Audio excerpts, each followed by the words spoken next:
Coucou les amis, c'est Florence, bienvenue dans cette vidéo. Donc aujourd'hui c'est la suite du tag des tarots aux opposés. Et aujourd'hui donc c'est la version oracle, donc c'est le tag oracle aux opposés. Donc le but c'est d'opposer différents jeux de la collection que l'on possède en fonction de différents thèmes. Et puis je me suis dit que je vous ferai aussi une version Petit Lenormand aux opposés la semaine prochaine parce que j'ai beaucoup de jeux de Petit Lenormand aussi dans ma collection. Et du coup, je pense que j'ai de quoi faire une version le normand, tout simplement. Donc, je vais commencer par vous exposer les thèmes. Donc, je vais reprendre les mêmes thèmes que sur la version tarot. Donc, un jeu minimaliste contre un jeu maximaliste ou un jeu très chargé, très détaillé. Ensuite, le jeu que j'aime le moins mélanger contre le jeu que j'aime le plus mélanger. Ensuite, on aura un jeu qui me réconforte contre un jeu qui me secoue, un jeu qui me brasse, voilà, qui est sans concession. Et ensuite, un jeu que je vous montre beaucoup, qui est très présent sur ma chaîne, qui est souvent, dont je parle beaucoup, contre un jeu que je devrais vous montrer beaucoup plus. Voilà. Euh, Et puis, pour terminer, donc, le jeu le moins cher de ma collection contre le jeu le plus coûteux. C'est parti. Donc, on va commencer avec le jeu minimaliste. Et pour ça, j'ai choisi le Prism Oracle. Donc, Tap into your intuition with the magic of color. Un jeu de 45 cartes de Nicole Pivirotto. Vous pouvez le trouver sur Amazon au prix d'environ 14 €. Donc c'est un jeu vraiment pas cher, surtout au vu de ce que l'on a dedans. On a une vraie boîte, on a un livret en couleur, on a des cartes qui ont même une tranche dorée holographique. Donc pour 14 €, c'est quand même pas mal. Donc je l'ai mis dans cette catégorie parce que en fait on n'a qu'une seule couleur sur chaque carte. Enfin, du blanc et puis une couleur. Et puis après, c'est très graphique, très simple au niveau des illustrations. Donc voilà, j'ai choisi celui-ci. Il y en a d'autres qui auraient pu faire le job, mais je l'ai gardé pour plus tard. Voilà. Donc Isolation, par exemple, la réflexion, le reflet, énergie. Donc le jeu est en anglais. Créativité, magie, fantôme, abandon. Abandon dans le sens lâcher prise. Anxiété, détermination, colère. Voilà, et c'est un jeu qui marche très bien avec les jeux assez modernes d'un point de vue esthétique ou les jeux assez colorés. Et puis il peut aussi marcher très bien tout seul. Voilà, et le livret est vraiment pas mal fait. C'est un jeu que j'avais découvert sur la chaîne de Chloé Bonfil, alias Licorne Indigo. Voilà. Donc quand vous le lisez tout seul, vous pouvez demander par exemple quel est mon message pour aujourd'hui. Hop. Eh ben tiens. Stop. Ah. Stop quoi?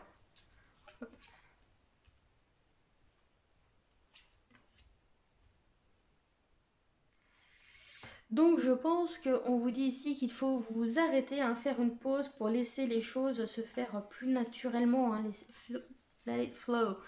Voilà, laisser les choses couler un petit peu, se faire d'elles-mêmes. Et voilà, vous verrez que si vous cessez d'essayer de tout contrôler, les choses vont pouvoir se mettre à grandir, à se développer aussi. Vous avez peut-être besoin de laisser faire les choses un petit peu d'elles-mêmes. Voilà. Et puis sinon, on peut aller voir la définition de chaque mot dans le petit livret. Donc c'est un jeu voilà, qui est vraiment assez sympa. Très simple, mais simple. Et assez parlant quand même, malgré ses illustrations toutes simples. Alors, pour le jeu maximaliste, ou en tout cas bien chargé, j'ai choisi le Oracle of Visions de Ciro Marchetti. Il est sorti l'année dernière en français, donc le titre français c'est l'Oracle des Visions. Alors c'est un jeu qui est très intuitif, on a plein de symboles dedans et en fait voilà, il suffit de se laisser un petit peu porter. Il y a un livret quand même d'accompagnement, mais honnêtement, on pourrait très bien faire sans. Donc je trouve que généralement les jeux de Tiro Marchetti sont assez chargés visuellement, hein. Le dos déjà, voilà, on est sur quelque chose d'assez travaillé. Puis on a beaucoup d'éléments dans les cartes, donc voilà. Ici, bah, par exemple, on a cette boîte, on a aussi la lumière, des colombes, on a une femme avec un masque, on a aussi des grilles, on a la lune, on a des choses au sol, enfin voilà, il y a beaucoup de choses. C'est souvent assez chargé.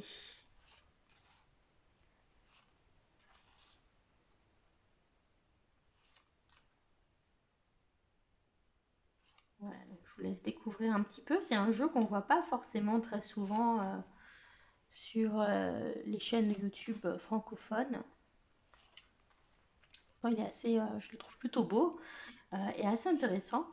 Euh, je trouve un jeu qui visuellement me plaît mieux que ces tarots.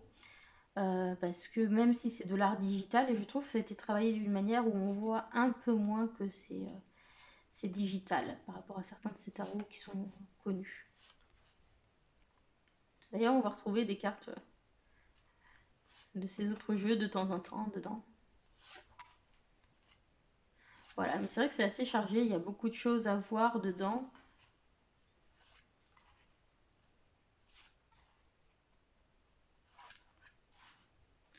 Voilà, donc j'ai pensé à celui-ci. N'hésitez pas pour chaque duel à me dire ce que vous avez préféré dans les commentaires. Et puis, n'hésitez pas aussi à me faire une vidéo réponse. Donc pour ça, il vous suffit de reprendre le tag qui est dans le titre et de taguer ma chaîne pour que je puisse regarder votre vidéo. Voilà, que je sois au courant que vous avez participé. Donc voilà, Prism Oracle contre Oracle of Visions. On continue. Donc le suivant, on a dit que c'était celui que j'aime le moins mélanger contre celui que j'aime le plus mélanger. Alors, pour le jeu que j'aime le moins mélanger, j'ai pris un jeu qui coûte pourtant assez cher parce que en réalité, le jeu que j'aime le moins mélanger, c'était tellement la catastrophe pour moi que je l'ai revendu. Ça me gênait tellement que pour moi, il n'en était pas utilisable. C'était le Oracle of Fairies de Brian Froud. Je trouvais les cartes tellement fines que j'avais peur de les déchiqueter, de les abîmer en brassant le jeu. Et ça rendait le truc tellement inconfortable pour moi que j'ai fini par revendre ce jeu. Donc en réalité, je n'ai pas de jeu que je trouve imbrassable dans ma collection. Simplement d'autres qui ont des fois un format un peu moins pratique ou des choses comme ça qui m'énervent un petit peu, mais c'est pas non plus, c'est pas dramatique, hein. Donc c'est pas, voilà, c'est vraiment pas une critique très forte, hein. C'est les 77 d'Aliaske, donc je sais que c'est un jeu qui est coûteux celui-ci. Et ce qui m'embête, ce qui m'énerve, c'est lié au format, c'est pas lié au carton en lui-même, hein. Le carton, bon, c'est vrai qu'il est un petit peu fin pour un jeu à 45 € avec des petites cartes comme ça. J'aurais préféré un carton un peu plus solide parce que c'est vrai qu'on sent que c'est quand même relativement fin. Et puis, les couleurs foncées ont tendance à marquer un peu les micro-rayures, donc ça m'irrite un petit peu à ce prix. Mais surtout, je pense que ça vient du format carré. Quand je brasse, vous voyez, des fois, bah, elles vont se mettre sur le côté et bah, j'en aurai une qui est de traviole. Et du coup, quand je vais vouloir faire ma ligne, et ben j'en ai qui vont rompre le fil, qui seront pas dans le bon sens. Donc des fois ça le fait, des fois ça le fait pas. Je sais pas pourquoi, mais c'est un jeu où j'ai souvent tendance à en faire sauter quand je mélange et puis à en avoir qui vont se retourner. Vous voyez, celle-ci elle est à l'envers, celle-ci elle est à l'endroit. Voilà, donc voilà, c'est un truc qui m'embête un peu. Vous voyez, elles ont tendance à partir un petit peu. Hop, faut vraiment les recentrer. Donc voilà, c'est bon, c'est pas non plus, c'est pas non plus à chaque fois, donc c'est pas dramatique. Voilà, ce qui a tendance à me gêner aussi, c'est quand on a des formats très grands. très long. Donc par exemple, comme sur ce jeu-là, les jeux de Mario Duguay qui sont tout en longueur comme ça, c'est pas très très pratique à mélanger parce que on est obligé de les tenir un petit peu différemment.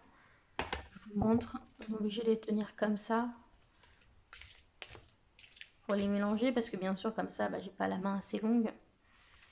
Donc c'est pas ce qu'il y a de plus pratique non plus. Voilà. Donc voilà, c'est généralement ce que j'ai un peu de mal à brasser, c'est pour une histoire de format. Maintenant, le jeu que je préfère brasser, alors j'aime énormément les jeux qui sont sortis à ce niveau-là dans la collection Soul Shadow chez Grimaud. Donc j'en ai plusieurs. Voilà, généralement j'utilise ces deux-là ensemble. Donc l'oracle de Lucie et l'oracle de Jack. Et je les aime énormément parce qu'on est sur un format poker. Donc ça, c'est une taille, je trouve, qui est super agréable au niveau de la prise en main parce que j'ai de petites mains. Je suis pas très grande, alors du coup, j'ai de petites mains.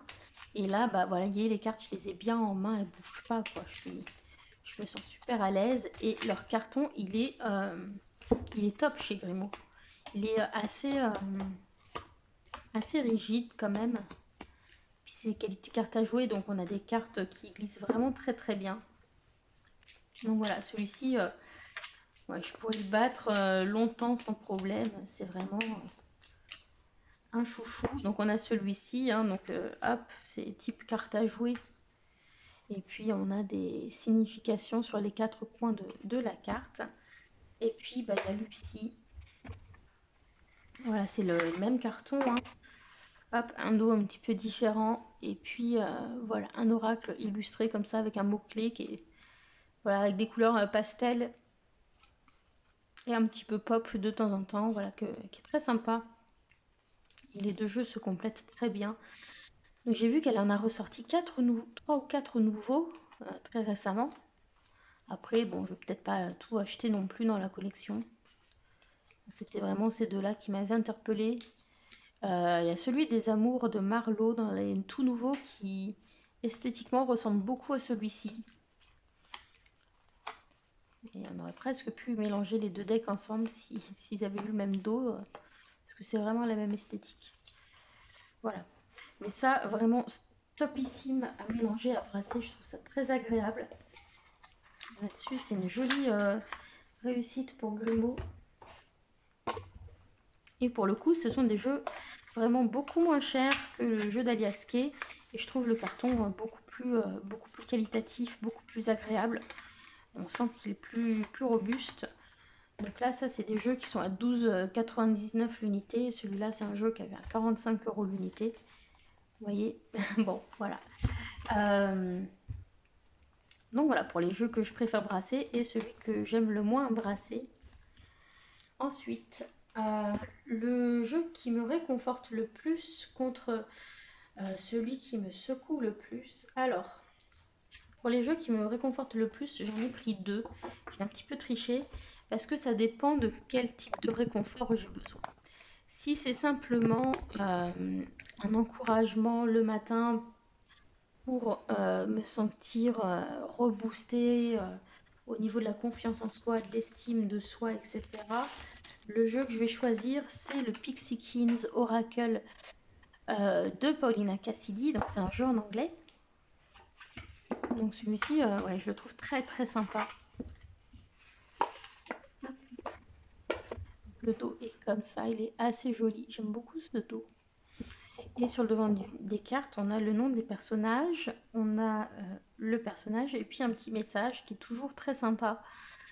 Donc par exemple ici, faites un vœu, tentez votre chance et apportez du changement. Ici, l'amour est la plus grande, enfin est la meilleure thérapie voilà, pour guérir. Faites un câlin à quelqu'un aujourd'hui.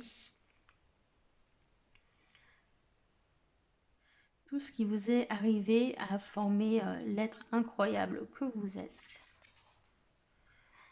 Vous méritez la cerise sur le gâteau. Apprendre une nouvelle manière de penser vous aide à maîtriser une nouvelle manière d'être. Voilà, on a des messages assez sympas, je trouve. La méditation vous apportera les messages que vous avez besoin d'entendre. Sortez de votre coquille, explorez la vie. Voilà, donc celui-ci, j'aime beaucoup ouais, les messages. Je trouve que ça, quand vous avez besoin de vous sentir un petit peu rassuré, d'avoir un petit message un petit peu optimiste pour la journée, qui vous rebooste un petit peu, qui vous donne confiance. Je trouve que c'est un jeu qui est vachement sympa. Dommage qu'il n'ait pas été traduit encore en français, celui-ci, parce que les messages sont super cool. Et puis sinon, quand je suis dans une situation où ça va pas trop, parce que c'est quelque chose d'un peu difficile et que j'ai du mal à avoir du positif dans la situation, bah, j'aime bien le jeu Message Lumière de Mario Duguay. Donc c'est celui dont je vous ai parlé pour le format de carte qui est pas très pratique. Mais voilà, il fait aussi partie de mes jeux très réconfortants, celui-ci. Donc on va avoir des fois des cartes qui sont comme ça et puis d'autres qui vont se lire comme ça. Et donc voilà, je trouve que les messages dedans sont très beaux. Les illustrations, c'est pas forcément le style que je préfère par contre. Voilà, elles sont pas laides, mais c'est pas très moderne, je trouve. Ça fait un peu daté. Voilà, mais voilà, je trouve qu'il y a de beaux messages qui sont réconfortants quand ça va pas trop, vous voyez. Donc hop, on va en prendre un pour donner un exemple. Vous voyez, c'est vraiment pas un jeu pratique. J'aurais pu le mettre vraiment aussi dans la catégorie précédente. Hop, allez, de l'autre côté. Je vis pleinement chaque étape de ma vie dans l'acceptation totale, car car une épreuve est le pont vers une compréhension qui m'amène à la réconciliation intérieure. Je vis donc chaque instant dans l'accueil en conservant toujours la foi. Je sais que de l'autre côté, il y a toujours la lumière. Voilà, donc c'est quand même des messages qui sont plutôt réconfortants, même quand on traverse des choses un petit peu difficiles. Voilà. Celui-ci, c'est vraiment un jeu très réconfortant, je trouve. Et voilà, j'ai 3 jeux de Mario Duguay. J'en ai un avec des mandalas, mandala d'énergie. J'ai celui-ci et j'ai message de vie. Voilà. Et des 3, c'est celui-ci que je préfère. Hop là. Donc hop, c'est pour mes jeux réconfortants. Maintenant, le jeu qui me secoue le plus, qui est le plus cash, le plus direct hein, pour montrer là où ça va pas, c'est le Mildred Payne's Oracle of Black Enchantment. Donc ça, c'est un jeu auto-publié de Patrick Valenza. Je l'avais acheté lors de sa sortie sur la boutique Corvus Corax. Je ne sais pas si Émilie a toujours ce jeu dans son stock. C'est possible parce qu'elle aime beaucoup les jeux de Patrick Valenza. Donc si c'est un jeu que vous recherchez, n'hésitez pas à faire un tour sur sa boutique en ligne. Voilà, alors hop, le jeu est comme ceci et celui-ci, il est très très cash pour vous montrer les parts d'ombre, ce qui va pas. Et il va vous secouer hein, les puces, clairement. Donc pour chaque carte, vous avez la possibilité d'avoir un message lumière et un message ombre. Donc généralement quand j'ai la carte dans le sens comme ça en droit, c'est le message lumière. Si je l'ai dans ce sens-là, ce sera le message ombre, à moins que dans ma question, voilà, je demande sur quelle part d'ombre j'ai besoin de travailler par rapport à telle situation. Hop. Donc c'est un jeu qui peut faire un petit peu peur hein, au niveau de son esthétique. Mais voilà, je trouve que ça fait son charme aussi. Alors, il y a toute une histoire, hein, tout un univers que Patrick Valenza a créé autour de Mildred Payne, avec des photos, des lettres, voilà, plein de choses. C'est une histoire, et ça reste qu'une histoire. Hein. Voilà, c'est quelque chose d'inventé, mais en tout cas, le concept a été poussé assez loin, je trouve. Et en tout cas, c'est un jeu qui est assez cash, celui-ci. Il est pas tendre. Hein. Il prendra pas de pincettes.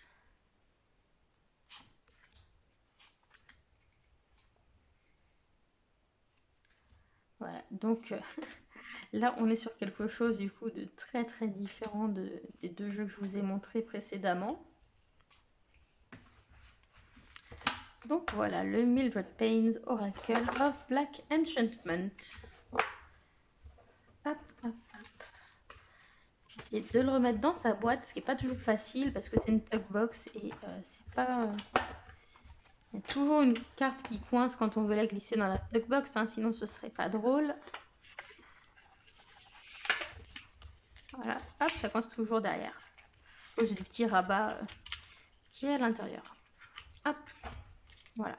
Donc là, c'était ici, jeu réconfortant contre jeu, celui qui me secoue. Voilà. Alors, on termine bientôt. Il ne nous reste plus que 2 catégories. Donc, le jeu que je vous montre tout le temps, ou que je vous montre très souvent, contre un jeu que j'oublie de vous montrer et que je devrais vous montrer beaucoup plus.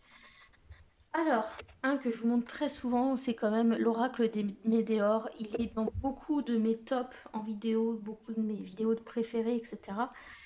Tout simplement parce que je l'aime vraiment énormément. Voilà, je le trouve très très pratique. C'est un jeu qui peut répondre à énormément de types de questions. Très polyvalent. Donc il est top en divinatoire, il est bien en développement personnel, on peut faire du travail sur les chakras avec. Donc il me sert vraiment à beaucoup de choses. J'aime beaucoup son esthétique aussi, il est très clair, très facile à comprendre, très simple. Et en même temps, je le trouve très beau, donc voilà. Et récemment encore, hein, on m'a demandé de faire un tirage pour une personne. Voilà, elle se demandait si elle ou son compagnon était victime d'une malédiction ou du mauvais œil. Et j'ai eu cette carte-là qui est ressortie. Quand j'ai fait le tirage, j'ai eu trimestre en cours, le mois en cours, mauvais œil, jalousie. Donc voilà, c'est quand même des questions un peu spécifiques. Vous avez quand même la carte qu'il faut pour répondre. Voilà, et il permet de répondre vraiment à des questions sur tout un tas de situations. Donc c'est vrai que ça fait partie de mes jeux fétiches à utiliser. Hein. Je l'aime vraiment beaucoup celui-ci. Voilà, puis esthétiquement, c'est vrai que c'est un jeu que j'adore. J'avais eu un gros coup de cœur l'an dernier sur celui-ci.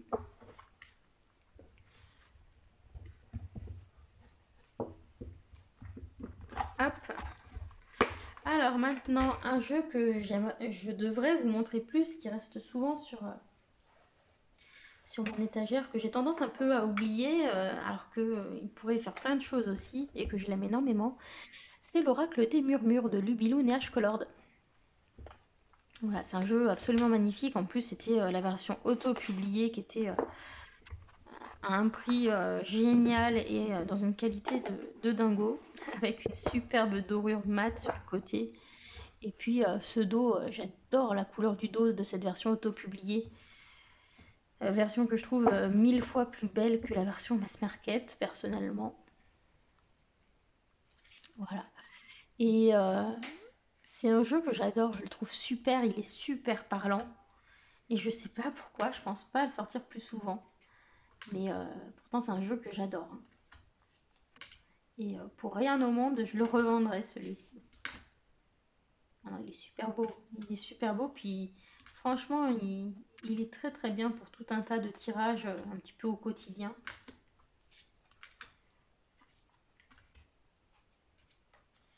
Mais simplement, faut y penser. Hein, mais c'est ça le problème. Quand on a beaucoup de jeux, au bout d'un moment, on va souvent se tourner vers une valeur sûre qui est assez polyvalente. Et puis on va parfois un petit peu oublier qu'on a d'autres jeux alors qui sont très très bien. Voilà. Mais celui-ci, ouais, c'est vrai que je devrais y penser plus souvent parce que franchement, je l'adore. Mais bon, quand on a des choses nouvelles qui rentrent, c'est vrai que voilà, on utilise ces choses nouvelles un certain temps. Voilà, faut chaque jeu a un peu son moment. Voilà, donc le jeu que je vous montre tout le temps dans mes vidéos, celui que je devrais vous montrer plus à mon goût, Voilà. Alors, on va terminer cette série, ce vlog, avec le jeu le moins coûteux de ma collection contre le jeu le plus coûteux. Alors, après vérification, le jeu le moins coûteux de ma collection, c'est celui-ci. C'est le Making Magic de Priestess Moon. C'est un jeu publié chez Rockpool Publishing, mais il me semble qu'il est sorti aussi en français il n'y a pas longtemps. Et donc, c'est un jeu de sigil et de symboles. Voilà, que vous pouvez utiliser lorsque vous faites un rituel ou pour charger une pierre, un cristal ou un élixir avec une intention. Tout simplement que vous pouvez déposer sur un petit autel pour attirer certaines énergies à vous. Donc voilà, ici par exemple pour la réalisation des vœux, pour suivre son chemin idéal, hein, pour ne pas perdre sa cible de vue, pour la guérison, pour travailler avec les fées, pour faire des bons choix dans sa vie, pour être protégé lorsqu'on est en voyage, pour avoir confiance en soi, pour la carrière. Voilà, on a plein de thèmes. Hein.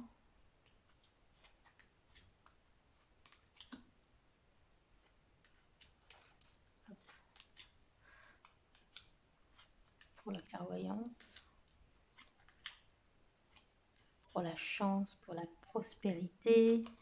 Voilà, on a plein de choses comme ça. C'est un jeu, je l'utilise pas tout le temps, mais de temps en temps, j'aime bien en sortir une petite carte pour mettre sur mon hôtel. Donc soit je vais la choisir consciemment par rapport à ce qui va se passer. Hein. Voilà, par exemple, je sais que je vais partir en voyage, hop, je vais sortir celle pour le voyage, par exemple. Mais sinon, des fois, je demande tout simplement quelle énergie aurais-je besoin d'attirer dans ma vie en ce moment. Puis je vais en piocher une. Alors, on va prendre celle du dessus. On a le labyrinthe, donc transition vers un niveau d'existence plus élevé. Élevez votre vibration énergétique et illumination. Voilà, donc moi je vais me garder celui-ci. Hein. Hop, on va élever mes vibrations. Je vais mettre ça devant moi dans mon bureau. Voilà. Et je vais le laisser quelques temps, tout simplement à l'air libre, en vue. Voilà. Donc ça, c'est le jeu le moins coûteux de ma collection dans les oracles. Et au niveau des oracles, le plus coûteux, c'est celui-ci. C'est le Reclaim Oracle de Marion Constantin, alias Little Darkness. Donc ça, c'était la première édition, deuxième édition, je sais plus. Ça doit être la deuxième édition.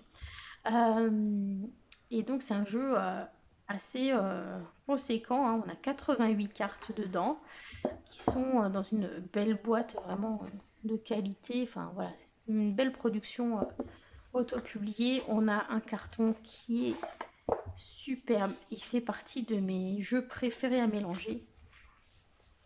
Franchement, j'ai hésité entre celui-ci et puis les petits jeux de Grimaud. Après, c'est vrai que le fait que le paquet soit si conséquent, c'est un petit peu moins aisé pour moi à tenir en main que les jeux de Grimaud où il y a moins de cartes, mais la qualité, elle est excellente, quoi. C'est un carton qui a une belle rigidité quand même, mais qui reste pas trop épais. Il y a une finition mat, donc on n'a pas trop de reflets, mais en même temps, il s'étale à merveille. Regardez-moi ça. Ça reste pas collé ensemble, les cartes.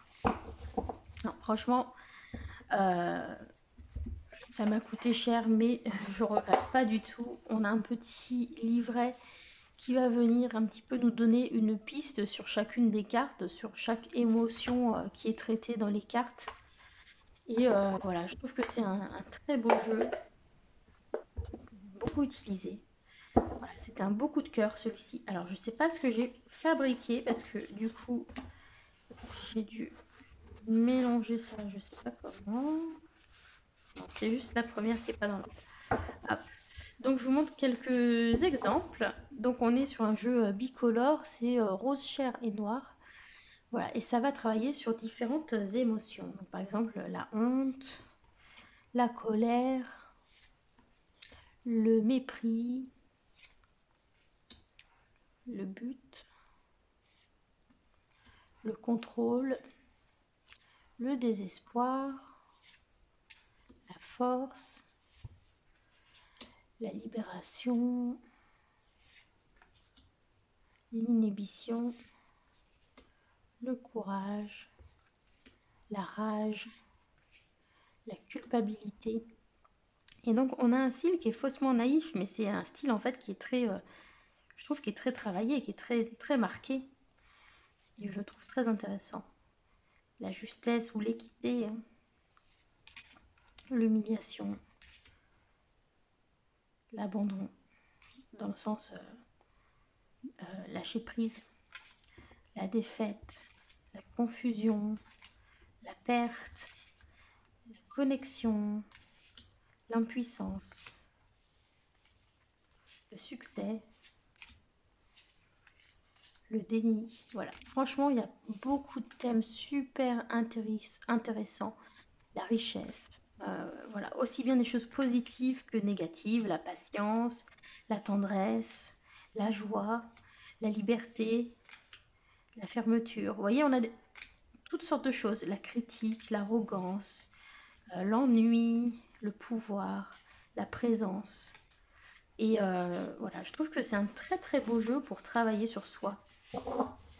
Voilà, donc celui-ci, entre le prix du jeu qui est un jeu auto-publié en plus avec beaucoup de cartes, donc c'était un jeu qui était déjà assez élevé au niveau prix de base. C'est un jeu pour lequel il y avait des frais de port importants parce qu'il venait des États-Unis. Heureusement, j'ai pas eu de frais de douane à l'époque quand je l'ai acheté. Mais je pense que j'avais dû le payer autour des 70 € quoi, au total. Donc c'est vraiment, je pense, l'oracle le plus cher de ma collection. Voilà. Donc je vous remontre le plus cher contre le moins cher. Voilà. N'hésitez pas à me dire du coup où va votre préférence. Et puis donc pour chacun des jeux que je vous ai présentés, hein, n'hésitez pas voilà, à me dire ce que vous avez le plus aimé dans chaque catégorie. Et puis c'est avec grand plaisir que je vais voir vos vidéos réponses si vous souhaitez faire une vidéo réponse. Donc je vous rappelle, il faudra reprendre le tag qui est dans le titre. Et surtout, n'oubliez pas de me taguer, de taguer ma chaîne si vous voulez que je sois au courant que vous avez posté une vidéo réponse. Voilà, je vous fais des bisous et je vous dis à la semaine prochaine pour la version Petit Lenormand de ce challenge. Bye bye!